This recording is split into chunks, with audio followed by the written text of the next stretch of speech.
Wapendwa, tumsifu Yesu Kristo. Karibuni tutafakari masomo ya Jumapili ya 3 ya Pasaka mwaka C.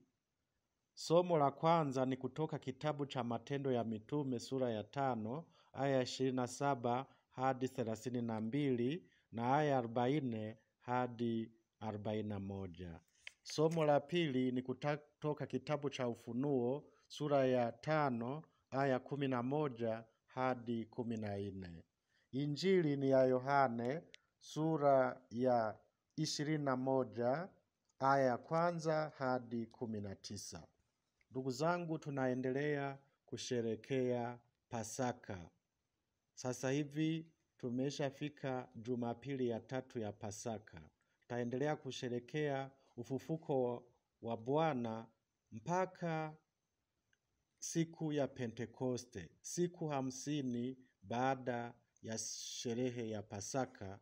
Tunaendelea kufurahia Pasaka, na Yesu katika Injili anajidhihirisha kwamba amefufuka. Anaendelea kujidhihirisha kwa mitume.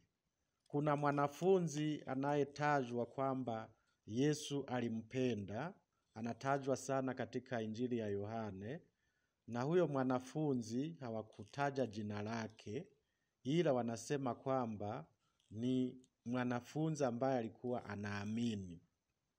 Yule mwanafunzi ambaye Yesu alimpenda akamwambia Petro, ndiye Bwana. Unaona hiyo imani ya huyo mwanafunzi.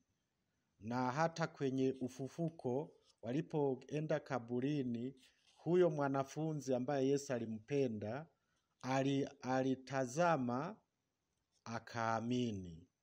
Alitazama kwamba Yesu, nguo zilizomfunika Yesu zi pembeni na Yesu hayumo kaburini, akatazama akaamini. Kumbe ni mwanafunzi ambaye inaonekana alikuwa na imani ya hali ya juu. Kumbe na wewe, kwa sababu hawakutaja jina la huyo mwanafunzi, wewe inawezekana ni mwanafunzi miongoni mwa wanafunzi hao ambao wana imani na Yesu anawapenda. Umwamini Yesu, ujisikie kwamba anakupenda. Bila shaka ukijisikia kwamba anakupenda, na wewe utampenda. Na zaidi ya kumwamini, utamtumainia. Kumbe kuna mambo matatu ambao hayapaswi kuachana.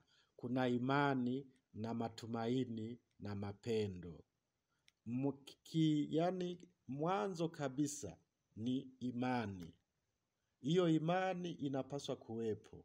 Na kinachofuata ni matumaini. Na mwisho ni upendo.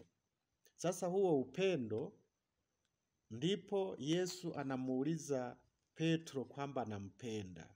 Inabidi tufikie hatua ya kumpenda, sio kuishia kumwamini tu na kumtumainia. Inabidi tufikie kwenye hatua ya kumpenda. Na kumpenda utaonyesha kwamba unampenda, sio kwa maneno, sio hewani. Utamshuhudia. Utamshuhudia hata kama kuna changamoto, hata kama kuna vitisho. Somo la kwanza linatuonyesha kwamba Petro na mitume hawaogopi vitisho, wanaendelea kumshuhudia, kutangaza habari njema ya Yesu aliyefufuka. Hata kama kuna kuhani na Wayahudi wengine ambao wanataka kuwakataza wasitangaze hiyo habari njema.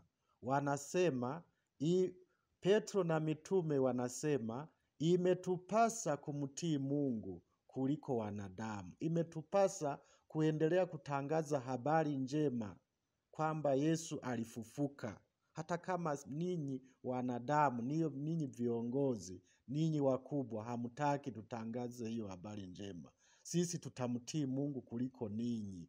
Kama mtatuua, lakini tuko tayari kuuawa kuliko kuacha kutangaza Injili. Kwa hiyo ndugu zangu, kumbe Kumpenda Mungu sio hewani, sio kwa maneno. Ni lazima tumupende kwa vitendo. Ndiyo maana hata Yesu anaposikia kwamba Petro anamjibu kwamba anampenda, alipomuuliza kwamba anampenda, Yesu akajibu kwamba nakupenda, anamwambia kitu atakachofanya, yani ampende kwa matendo.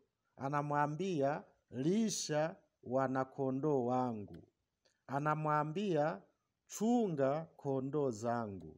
Anamwambia lisha kondoo zangu. Kama kweli unanipenda.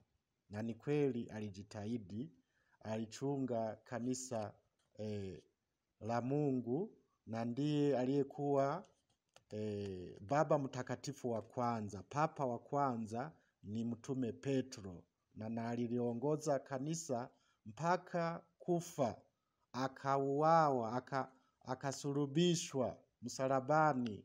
Wanasema kwamba alisulubishwa miguu juu na kichwa chini, tofauti na alivyosulubishwa Yesu, ila alimshuhudia mpaka kifo.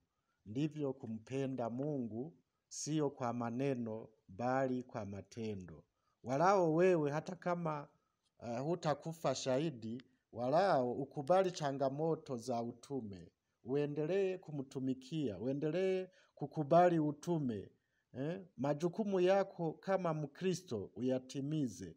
Na hivyo utakuwa unadhihirisha kwa upendo.